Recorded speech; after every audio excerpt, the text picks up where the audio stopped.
girl, you keep your mohair, that I feel like we've been ignoring, and we need to invite them over to come party. I know that you have somewhere in the back of all of that crafting supplies, a little bundle of beads and florals and embroidery threads, and I think you should go have a field day with them.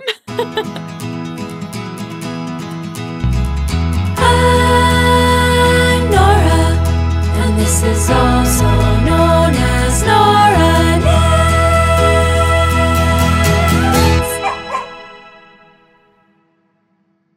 Hello there, I'm Nora, and you're watching, also known as Nora Knits. Thank you so much for coming to hang out with me for another episode today. I am so excited actually to make this video.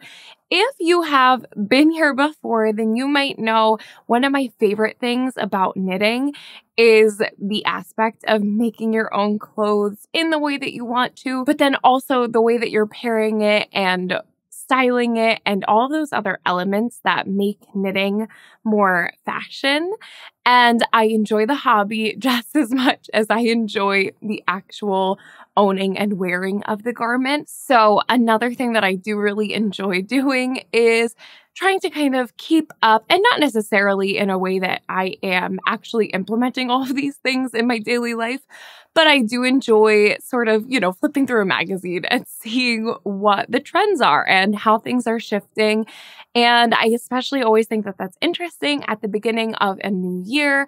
So as we are now almost at the end of January in our first month here of 2024, I thought it would be interesting to kind of take a moment to reflect on some of the trends that we're seeing in fashion, runway, ready to wear, all of those things at the moment, but then also the ways in which the knitwear trends are shifting simply from what people in their Everything I Knit This Year videos and their own 2024 knitting plans, how they're sort of shifting the ways that they are knitting in 2024 and therefore creating some additional trends or themes that we might see this year. So I wanted to take a moment here to just put together all of these trends, themes that I've been noticing, and also just some of my own predictions for this year in knitwear. And I'm going to kind of call this the fiber fashion forecast. Now, I've also touched recently on the fact that I am trying to shift my thinking this year and taking in less inspiration and really sourcing from what I already have and things that I've already saved. And so I feel like something that I'm going to try and encourage with these more sort of inspiration videos is, rather than seeing these things and thinking, oh no, I need to drop everything that I'm doing and make that now, I actually think that this might be a fun and fresh way to sort of filter through the patterns and the ideas and the yarns that you've already saved and you've already gathered and you've already been eyeing. And maybe it will help bring to your attention what you are interested in making sooner or later, or something that you're really not agreeing with or you're not liking at all. I think that that's going to be my way of encouraging just approaching inspiration in 2024. I was thinking about this a lot recently because this is something that I do want to make sure that I'm staying consistent with on my channel, is this theme, because I do find it important that we should stop scrolling, start doing. That's a motto of the year. And it made me think about, I'm a bridal hairstylist, and when we have clients, for their bridal hair, a lot of times we are looking for inspiration photos. It's a huge part of the process.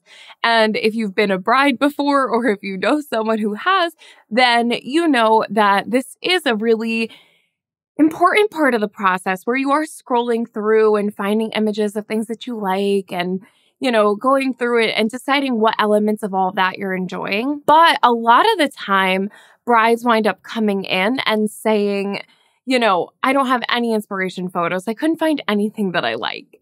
And a key sort of tactic that we use, or I use as a bridal hairstylist, is if I have a bride who's really undecided or is just sort of all over the place or has zero idea of what they want to do, what I'll ask them is, well, what do you definitely not want? What is the one thing that you definitely do not want to have on your wedding day?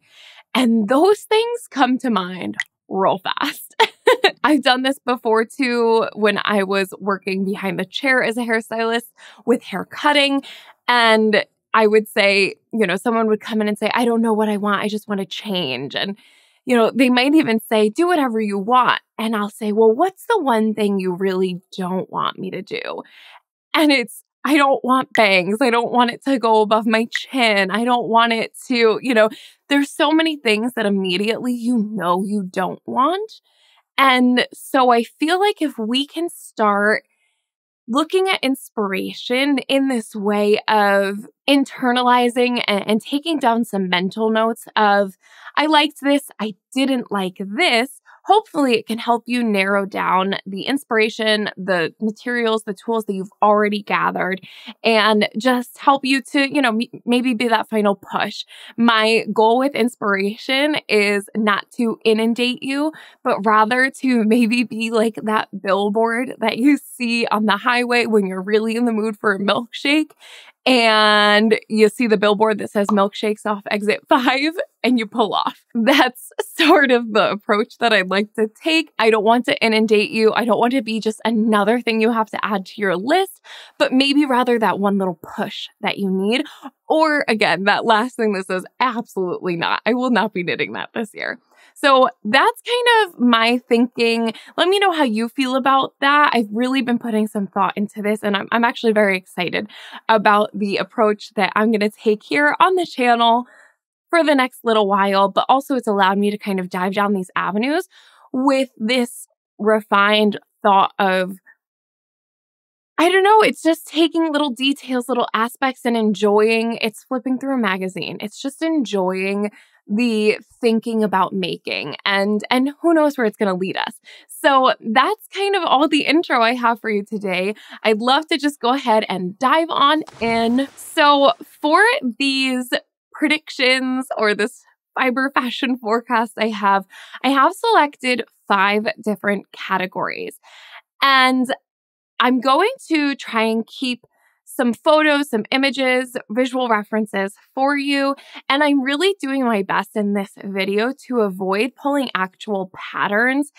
And more so, again, just really when you see fashion on a runway, a lot of times people think, who the heck is wearing that? And it's nobody most of the time. It's supposed to be over the top. It's supposed to be extreme. It's supposed to be there to excite you. And then you pull back and refine so that it is something more attainable. So I'd love it if you would indulge me and kind of think of these things the same way. I would love to show you this bold and in your face, really extreme versions of these trends. And then hopefully that'll allow you to put your own spin on it. So let's go ahead. Like I said, I have 5 different categories and I'd love to just go ahead and start with what might be the most obvious from what I'm wearing today, and that is yellow.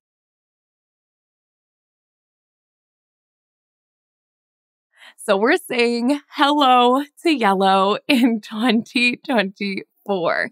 Now, this is a very specific shade of yellow that we are seeing already. Notably, I do believe that Petite Knit and Sandnes Garn have collaborated on this colorway that they're calling Banana. And yes, I'm referencing this color in what I'm wearing today, but it's all about this really fresh and sort of sorbet yellow. We're shifting away from like the mustards, and there's still a little bit of that citrusy element to this yellow, but it's more so about this fresh, light, think whipped frozen lemon desserts and lemonade, that banana color. And it's usually being done in these just very solid looks. Almost always you're pairing it with just more of this fresh yellow. So it's somewhere between this like pastel and something a little bit more saturated, but really you know the color when you see it. And I can't think of a better word to describe it than fresh. Now, if you keep up with all of these sorts of things, you might know that the Pantone color of the year is peach fuzz. And I actually think that we're going to be seeing a lot of these sort of fresh, pastel-y colors. Now, I also know that a lot of them are not going to be universally flattering. I know that if I wear peach fuzz, I just look like one big peach fuzz. That's about the color of my skin. But I think it's important to remember that you can always play with things like these colors. If you don't feel like it's the best color for you, then it's a great way to put it into an accessory. Recently, I did knit the Boulevard bag by Lily Kate Makes or Lily Kate France. And I think something like that would be really fun to implement these colors that maybe wouldn't be your everyday sort of garment wear. Or also home decor is always a great place if you just want to kind of get in on the trend and play around a little bit. So this one's kind of simple as it is just a color. And no, you don't need to use this color if yellow's not your thing. Unfortunate, I'm a yellow girl. I have my iPad here. This is who I am. I love yellow. I think it's a really fun and underrated color. And honestly, I think it's just a very happy and cheerful color too.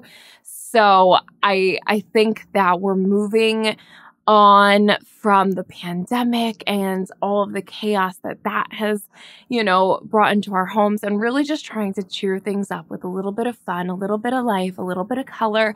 So do with that what you will. If you have a yarn that you've seen that has this sort of banana yellow color to it that maybe isn't the one that I had already mentioned, I'd love it if you'd let us know down in the comments. So yeah, just think fresh, fruity, really light and airy and just happy colors, but specifically this banana yellow. Now, this next trend that I am seeing is specifically happening in the world of knitting podcasts and things like that. But basically, after watching a lot of Everything I Knit in 2023 videos, there was one running theme that I feel like we couldn't ignore. And that was the idea of what I'm calling no mohair.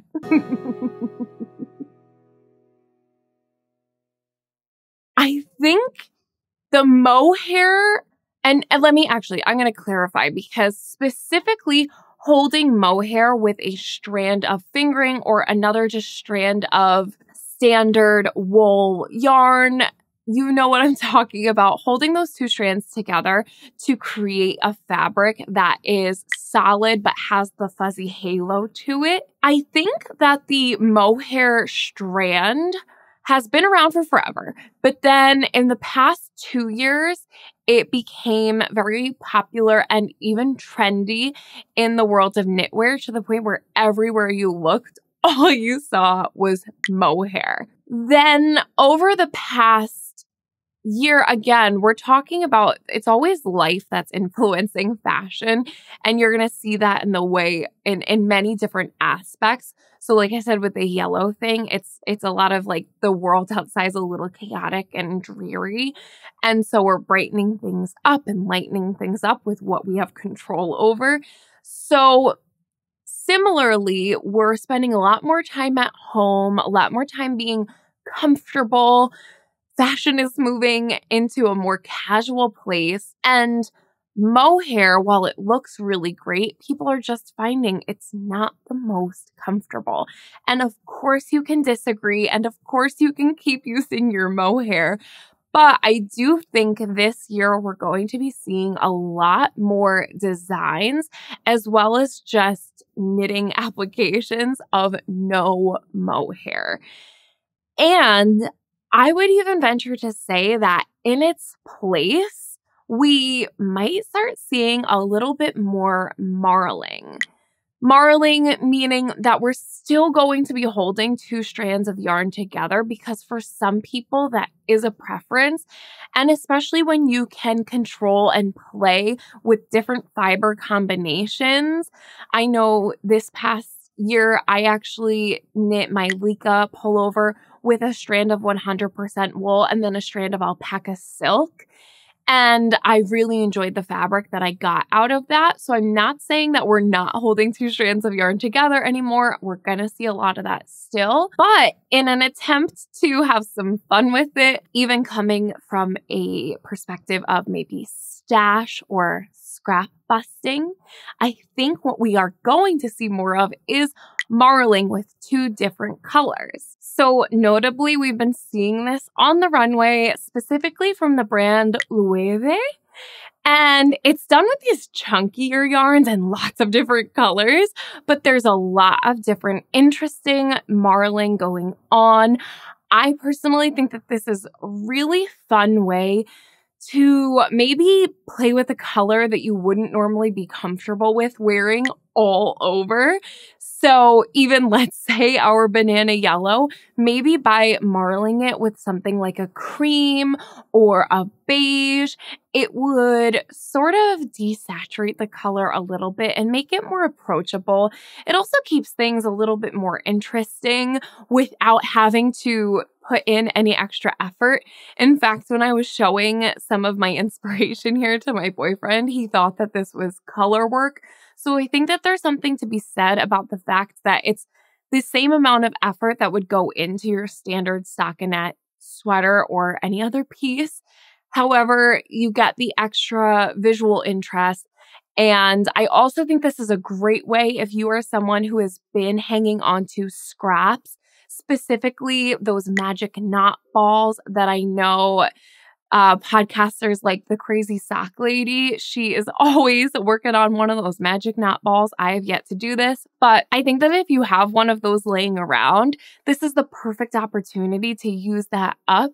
So you could grab a plain white yarn and hold it together with your magic knot ball, or even have more fun with it and pair it with another color that's going to emphasize some of the different scraps you have, or really keep it simple. Stay just minimal, black and white.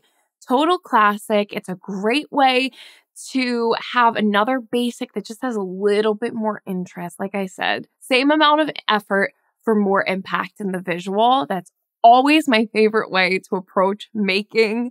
So I definitely love this idea, and I think it's fun to have a chance to play around with different fibers. I would even be curious to know the last time that you worked with two strands of yarn that weren't a strand of fingering and a strand of mohair with a silk core.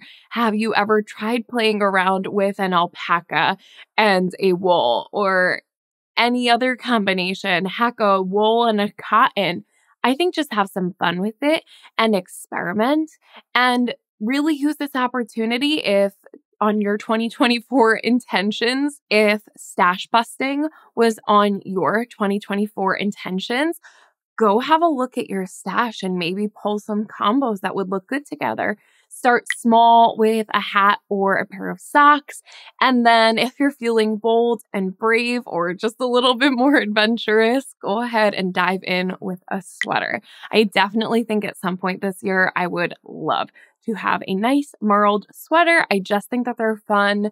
It's print without being too much, and it's textural. It's just very visually stimulating and interesting to me. And I even think it would be fun to play around with having combinations of marled and not marled. So you could do stripes with a solid and a marl. You could do sleeves marled and a body solid. There's so many options here. And who knows, maybe you'll find that you enjoy wearing those garments that don't have the mohair more than you do those with. And again, if you like your mohair, girl, you keep your mohair. No one's taking your mohair away from you. This is just something that I think we're going to see a little bit of a shift based on how people have found they've been wearing their knits in recent years. So that is that second category that I'm calling no mohair. Now, I feel like I kind of walked myself into this next one, but that is color work. And not your average color work. I did notice a lot of people this year. I actually reached out to anyone who's on Instagram and got into my stories. I had put up a question of, what are your ideas for your 2024 knitting intentions? And basically everyone said that they wanted to get color work on their needles. I think that this is going to be a huge year for color work, but I really do think we're going to start seeing it in more graphic and sort of punchy ways. I think that there's a trend in this almost like wallpaper, graphic, bold prints. Mostly I'm seeing in 2 different colors so that you have a solid with pops of large blocks of these other colors, but also playing around with more colors. I think the difference being that we're straying away from a circular yoke color work motif and having more all over blocks of color. And I also think that 2024 is in fashion. There's a lot of florals and flowers. Flowers are a big thing this year. And I do think that we're actually seeing that play out in this color work. Someone who I think is a great reference for this trend is designer Marita Clements. And she has these bold, graphic, colorful color work patterns. I've also seen designers like Colibri by Johanna. I'll have these names listed here. And even in styles like Sari Nordland's Luma pullover, it's a lot of this 2-color, bold, graphic chunks of, chunks is a horrible word, blocks of color, being that it almost looks printed on. We also have the Wave Sweater by Spectacle Strick, which features just these very bold graphic waves. And I think it's a very whimsical and fun trend, but I also think if you're someone who's not going to wear something like that, you could opt for more classic color choices. Of course, there's always black and white, but also less contrast if it's something that's going to, be too bold for your personal style. I do always love a low contrast color work. So pairing things like camels with creams and even different shades of gray. I think it could be fun to play with the level of contrast that you have in your color work, especially if we're talking these bold and graphic color work patterns. But I think that the main idea is we're going to see a lot of color work. And I think because of that, people are going to start trying to come up with their own ways of doing it. And it's not going to be as much of the color work we've seen for years and years, which is still beautiful. I think we're going to stray away from the more almost woven looking color work and shift into these pops of the color work where you see it. I also think that's because a lot of people are new to knitting color work. It's not been the trend for a little bit now. And so a lot of newer knitters like myself have not done color work at all. And so we hear all the time to stick with patterns that have 2 colors only. And so I feel like maybe designers are running with that theme and coming up with more creative ways to have 2-color color work that's engaging, that's interesting, that's pleasing to the eye. But then I also think it just comes from this place of classic and simplicity with being bold. I think this is really fun. And I think it's bringing a youthful, more modern spin to color work that we just haven't seen in a little while. So that's not your average color work. I think we're going to see a lot of different interpretations of color work, and I'm so excited to in 2024. Now, the 4th trend I think we're going to see a lot of in 2024 is texture. And I do mean that in the way of things like cables, but I also mean that in the way of embellishments and embroidery and appliques and adding on to our knit bases. I think in fashion right now, there's a lot of play with these different textures and creating our clothes in a more dimensional way. One of the biggest trends being a lot of sheer. And I think the way that we can bring this into the knitwear world is by bringing back our old friend Mohair. So, like I said, don't get rid of the Mohair. Hang on to her. But I think utilizing it in a different way than we really have been. And of course, we've seen this before. I think we're just going to see a lot more of it now, where we're going to utilize mohair to create more sheer fabrics to then pair with more solid ones, or not, but for layering, so that we can have these plays of different textures and see-through and dimension. Like I had mentioned before, flowers are huge this year.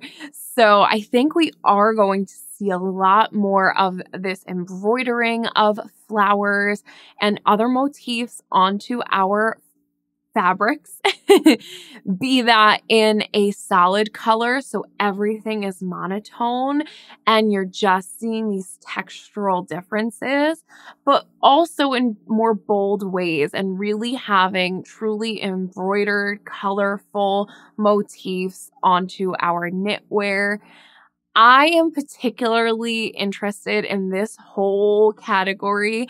As a hairstylist, I had to wear all black every day for years.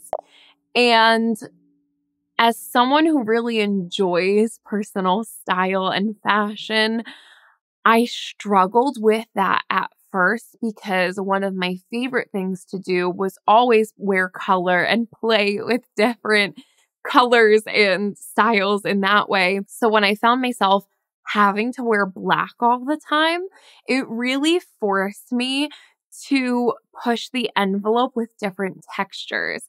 Basically, if I was at the store and I saw black feathers or black sequins or black lace or black organza, black different silhouettes, different textures, I had to have it, because the way that you can make an all black outfit interesting is by pairing those different textures together. It makes it more interesting to look at, more dimensional. And I just feel like it's a really fun thing to bring into knitwear. We have so many different materials that we can be using. The boucle, the mohair, the different pure silk and cotton, wool, alpaca, more of the raffia papers, more of those linen blends. There's so many interesting textures that I feel like we've been ignoring, and we need to invite them over to come party. I think it's really fun to look at something that's all one color, but see so many different dimensions, and there's so many ways to do that. And I also think this is a really fun way if you are someone who's maybe not comfortable fully coming up with your own patterns and designs, but you want to have your own personal touches on something. Why not go ahead and add the embellishment, add the fun, add the embroidery after? I think that's a really, really, really fun way not only to personalize your knitwear and your style, but now also to get in on this trend. So we've got embroidery, like I said, embellishments. Claudia Quintanilla of Unit Toronto has recently come out with a whole collection of designs that include a lot of this mohair see-through play, but then also the embellishments, notably I think it's the Sticky Mickey, something like that. I can't remember how to pronounce it, but it has these little floral, they might even be little leather embellishments all over the yoke, and it's very fun. And while she did it in this burgundy mohair with then the more black or darker colored florals on it. Imagine this all in one color so that it really takes that extra moment to look and see those things. I love that. And I even just think playing around with adding the ruffle and having cables done in ways we haven't seen before. It's a very, very fun way to flex all of your skills, but also come back to that whole very visually interesting without having too much effort put in. A lot of these techniques are easier than you think, and I think it has a huge impact in the end. So I'm loving the texture thing. And if you had seen my 2024 knitting intentions, one of my goals is to kind of go rogue this year and maybe come up with my own little pattern. And this one really got my brain doing some acrobatics. And I'm excited to see if I can bring my little brain visions into life, because boy, do I have ideas, but I also am just loving how other people are going to interpret these trends. And I think this will be a fun one to see. We're using materials we haven't, or we're using the same ones we've been using in a different way. Again, go look in your yarn stash or just your craft stash. I know you have one. I know that you have somewhere in the back of all of that crafting supplies a little bundle of beads and florals and embroidery threads, and I think you should go have a field day with them.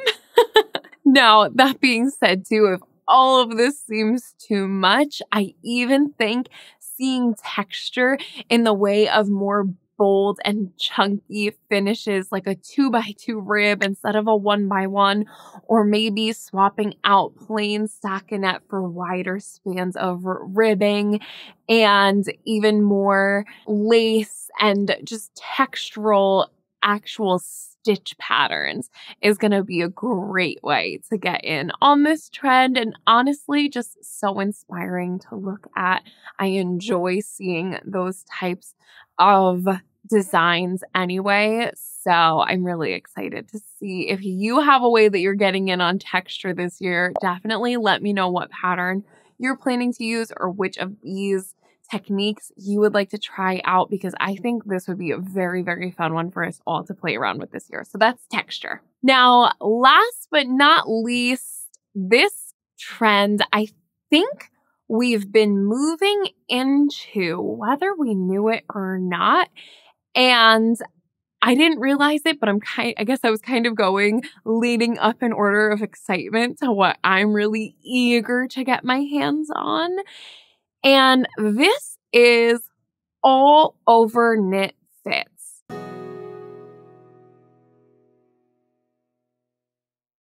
Head to toe knitwear. I feel like this trend is again coming out of the pandemic. We started to see home decor go beige. We started to see clothing go monochromatic. Everything outside in the world was a little chaotic. It still is. But when the world gets that way, we tend to change the things that we can control and make them easier to look at. So one of those things is having very seamless, almost uniform-like outfits. And personally, I feel like this is so chic. But then this year on the runway, I'm seeing a lot of knit and crochet all over just fiber. We're talking your shirt is going to match your cardigan, is going to match your skirt, is going to match your bonnet. Yes, I said bonnet. Is going to match your socks, is going to match your purse. And I think that that's a lot of fun. Now, I also have some ways to make this maybe a little bit more approachable if you're not in the mood to knit an entire, like, a second skin. But I definitely think at some point this year, I would personally love to knit a matching set, be that pants or a skirt with a matching sweater or cardigan. I enjoy this thoroughly. I also think that this is fun because you could kind of come up with a capsule wardrobe where you have a very limited wardrobe, but all of your pieces sort of mix and match. What better place to start than just a full-on knitwear outfit that could then take, for example, okay, so let's say we're going to do knit skirt, and I'm going to go long because I like a long skirt. So let's say a knit skirt with a knit tank or cami with a knit cardigan to match. And if we have those three elements, I could wear that skirt with a plain button down. I could wear that tank with a pair of jeans. I could wear that cardigan with a pair of jeans and a t-shirt.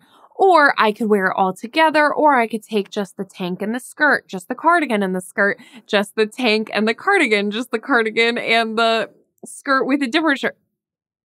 The options are endless. This is exciting. So Ula Johnson is huge in this trend in her spring summer 2024 collection, but I'm also seeing a lot of this in more fast fashion and ready to wear in the way of little lounge sets and stuff. So I think if you're not necessarily gonna walk out the door in your head to toe knits, maybe you would want to start with a lounge set.